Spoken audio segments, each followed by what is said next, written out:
Hey everyone, in this video we're going to talk about circle equations and the graphs of circle equations. Last time we had the equation x squared plus y minus 1 squared was equal to 4, and we saw that it gave the graph of a circle which we'll plot right here. Let's go ahead and rewrite this equation as x minus 0 quantity squared plus y minus 1 quantity squared equals to 2 squared. Even though it seems like we have some mathematical redundancies here, let's talk about why we've done this. The reason is that it reveals a couple of things. The center of the circle happens at the point 0, 1, and it looks like next to our x variable I see the value 0, and next to our y value I see the value 1. We can also compute the radius of the circle. We know this circle has the point -2, 1 on it, so if we put -2, 1 and 0, 1 into the distance formula, we'll find that the circle has a radius of 2, and that number also shows up on the right-hand side of our equation. So the point here is that this is no accident. We can write a standard equation of a circle that has embedded into it information on the circle, namely where the circle is centered in the xy plane and what the radius of that circle is.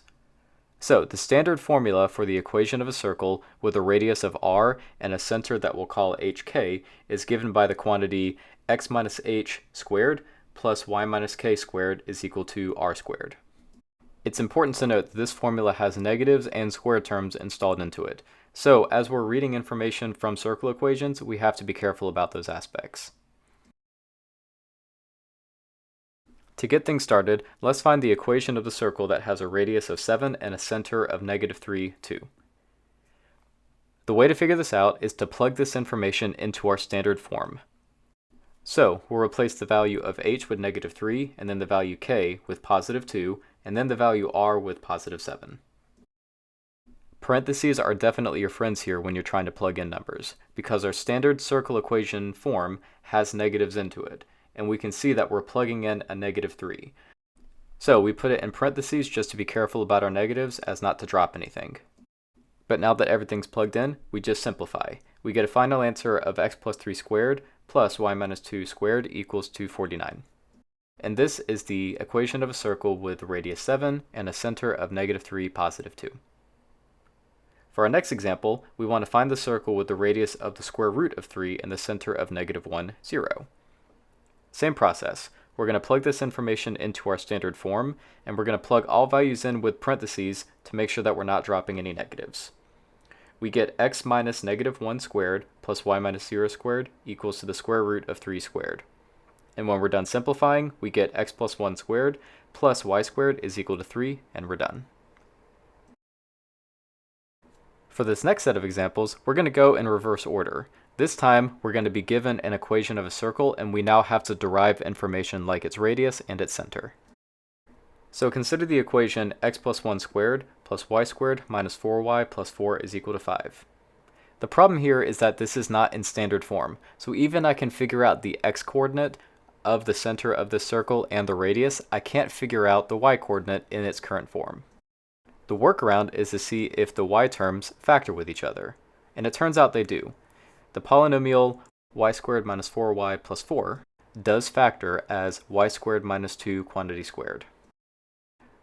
So we can take our starting equation and turn it into x plus 1 squared plus y minus 2 squared equals 5. This is now in standard form, but we're going to rewrite things just a little bit to help more easily reveal those h and k values. I'm going to write x plus 1 squared as x minus -1 squared, and I'll rewrite y minus 2 squared as y minus 2 squared, but that 2 is in parentheses.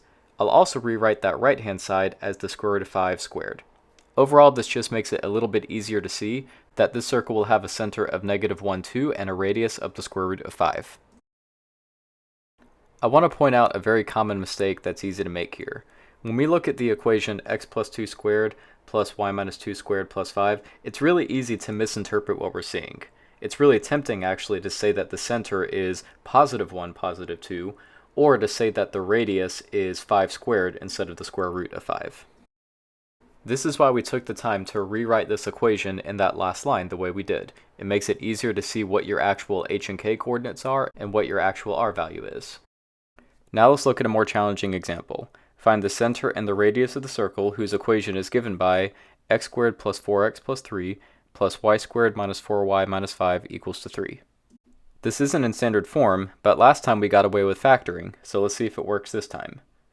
The issue is that this does factor, but it's going to factor as x plus 3 times x plus 1 plus y minus 5 times y plus 1 equals to 3.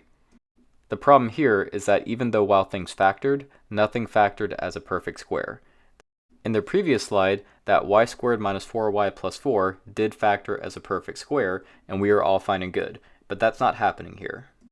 We still need to somehow write this equation in standard form so we can find its center and its radius.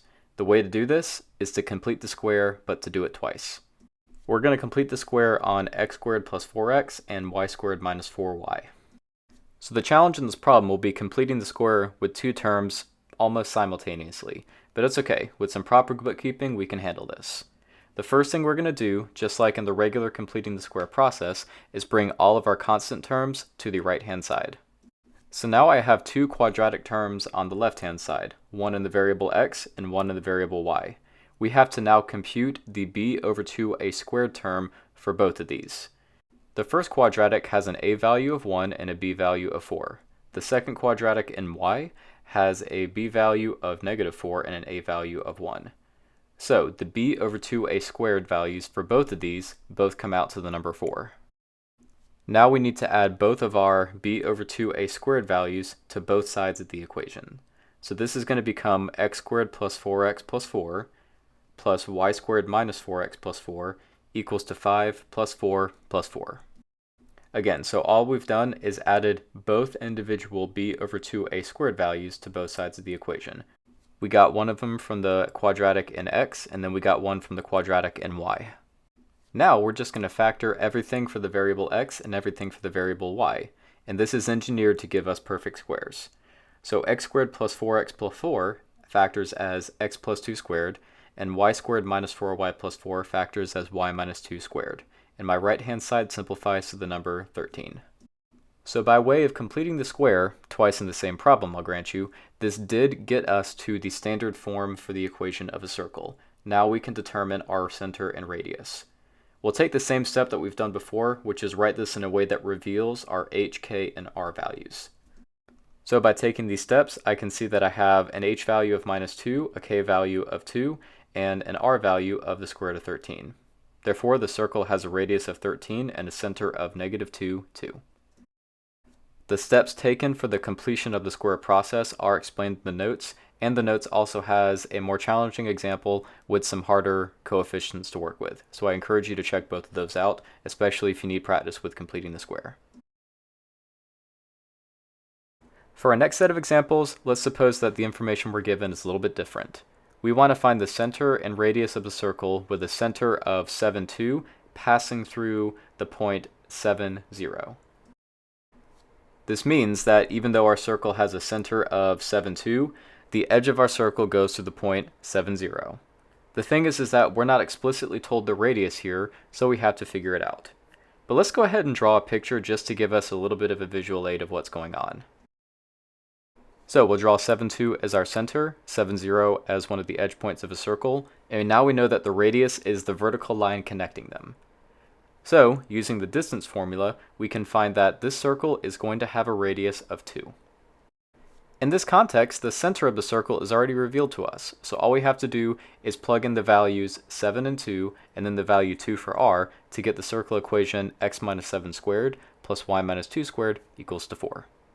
So the point of this problem is that it has us do a little bit of detective work. We have to understand that the center and the edge point of a circle are giving us the measurement for the radius if we use the distance formula.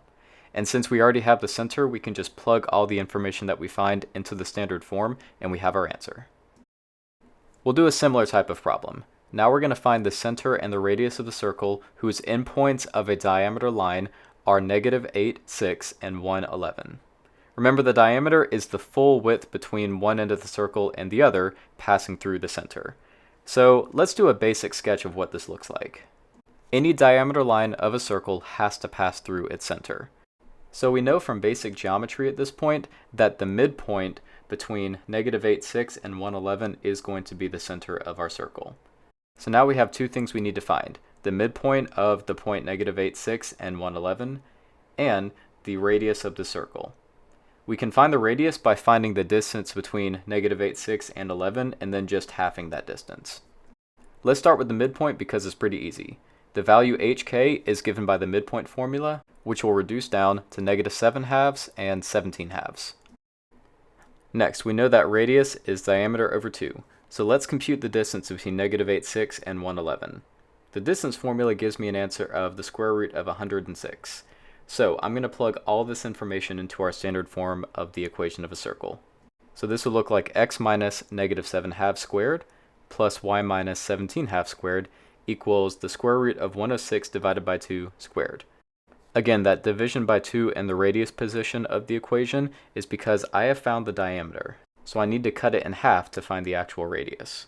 When I simplify this entire expression, I get x plus 7 halves squared plus y minus 17 halves squared equals to 53 over 4, and we're done.